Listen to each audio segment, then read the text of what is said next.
Lighthouse Lab.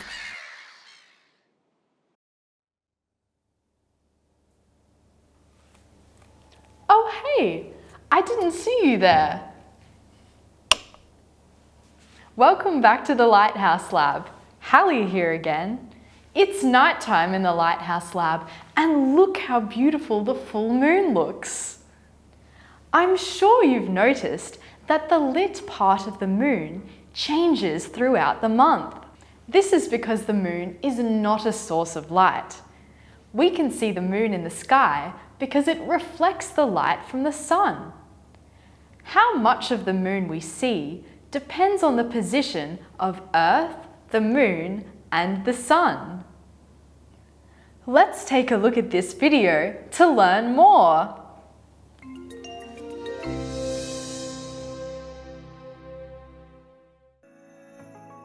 At night, the moon is often visible as the largest and brightest object in the sky and appears to be much larger than the stars around it.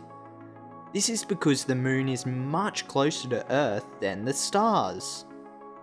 The small and sometimes faint stars you see in the night sky are much larger than the moon. They appear smaller and less bright because they are much farther away. Just as the sun's gravity causes the Earth to orbit the sun, the Earth's gravity causes the moon to orbit the Earth. It takes the moon about 27.3 days to revolve once around the Earth. It also takes the moon about 27 days to rotate once on its axis.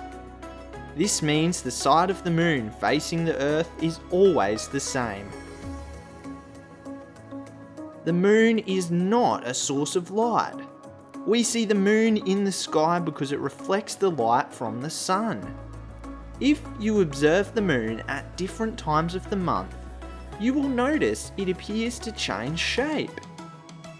The apparent changes in shape, called phases of the moon, are caused by different amounts of the moon reflecting the light from the sun.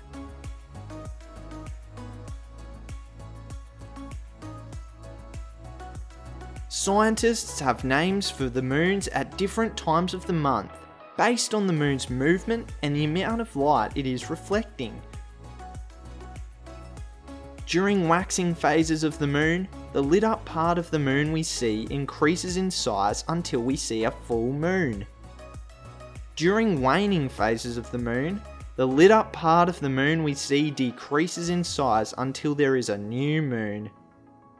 We cannot see a new moon because the lit side of the moon is facing away from the Earth.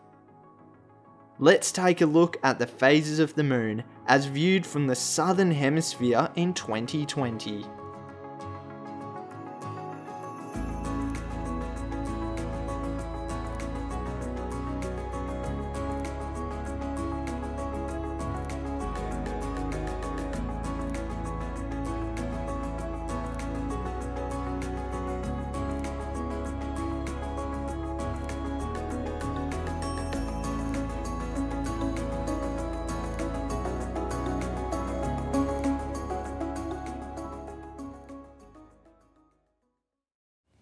So there you have it, the phases of the moon. How fascinating are they?